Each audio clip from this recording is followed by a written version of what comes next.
All right, so we've officially entered into a weird world of relationships with all the faulty dating and marriage advice that instead of helping us develop healthy long-term relationships is giving us advice that sets us up for failure. And one of the misconceptions that a lot of people have bought into that's being communicated everywhere you look is the idea that your emotional needs are solely your responsibility and are not your partner's responsibility. So if you've bought into this myth, I am going to dispel it today's video. That's today on Relationships.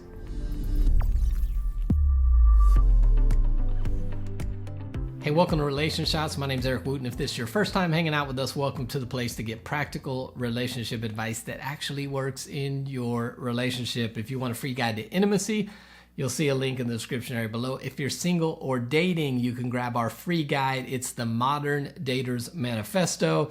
That'll give you a good approach to relationships. You can see the link for that below as well. So we want to talk about today this idea or this misconception, what I believe is a lie, that your needs are your responsibility and are not your partner's responsibility. Now that sounds logical, and a lot of you have been let down by a significant other, so you would say, that's been my experience. Don't depend on anybody because they're going to let you down anyway. What I would say to that is any relationship approach that has been developed out of pain rather than what actually develops a healthy relationship is not going to get you to where you want to be. And that's what's happened to a lot of people. They've been let down, they've been hurt, and so their solution is, when I depended on people, they let me down. My solution is, let me put up some walls and not depend on people anymore. Now, the problem is not that you depended on people. The problem is you chose to depend on somebody who was unhealthy and who was selfish, instead of depending on somebody who has character, who's trustworthy, and has proven over time that they will care about your emotional needs. That's the solution, not to not depend on somebody in relationship. But a lot of us have bought into this lie that our needs are solely our responsibility, are not our partner's responsibility. And so you approach relationship in a way that is not actually functional, is not actually going to help you.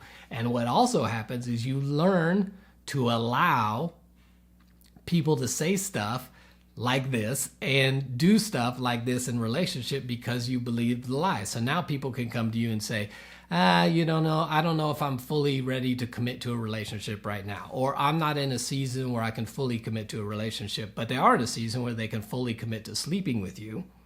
They are in a season where they can fully commit to, at times, emotionally connecting with you, and then at other times when it's not convenient to them, they don't want to emotionally connect or be responsible for anything. Or you allow people to say things like, well, I don't think it's fair for you to depend on me for fill in the blank. That's your responsibility. Or I'm not responsible for your happiness. You're responsible for your happiness.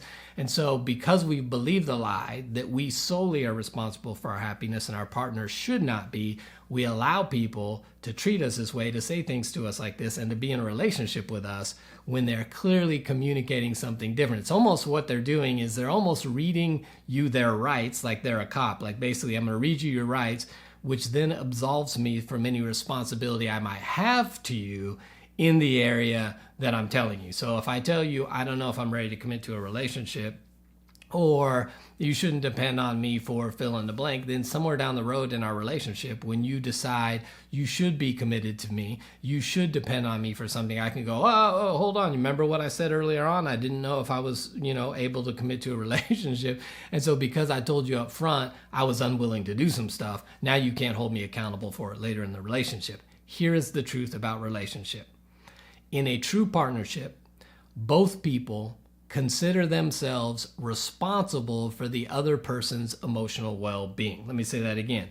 In a true partnership, both partners take on responsibility for the other person's emotional well-being. Now, I know what you're going to say. Well, I can't force a person. No, I know you can't. You can't make a person be happy. You can't make a person not have bad habits or addictions or attitudes or behaviors.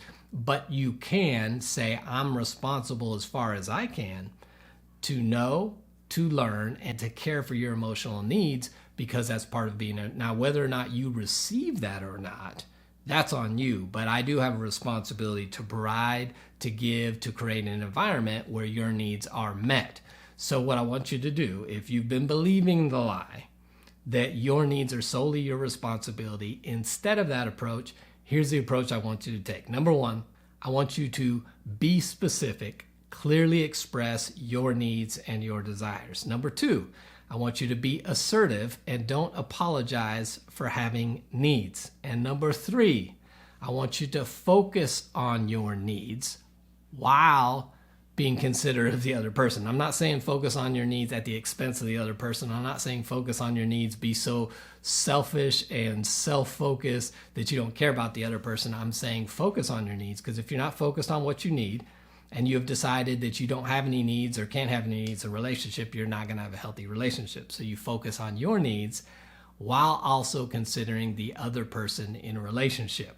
Now, if you're sitting here wondering, I don't know if my spouse or my partner is the kind of person that's willing to meet my emotional needs or willing to understand it, let me give you some signs that may indicate whether or not this person is unwilling or unable to care about your emotional well-being. Number one, do they explore your concerns? Like, try to get to the bottom of it when you express them. Do they respond to your concern or try to dodge the issue? Do they take your concerns seriously or minimize and belittle you? Do they try to find ways to make you feel better, or do they just get defensive? And do they respond only factually, or are they tuning in to your emotional well-being? Now listen, your emotional needs and your attachment needs in a relationship are legitimate.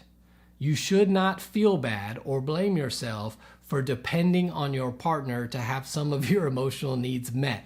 That's healthy, because remember, a true partnership is one in which both accept responsibility, that they have some ownership over their spouse's, their partner's emotional well-being. That's a healthy relationship.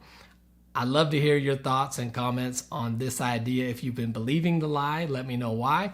If you have moved into a different approach, let's talk about it. But before you come on and start blasting, first just do a quick check in the mirror, a little self-check to say, have I developed my approach out of a place of pain, or have I developed my approach out of what works and what is healthy to develop a great, successful relationship? Drop a comment. If we can help you in any area of your relationship, would love to be part of your relationship journey. You can see all kinds of resources in the description area below. Until next time, I'll see you right back here on Relation Shots.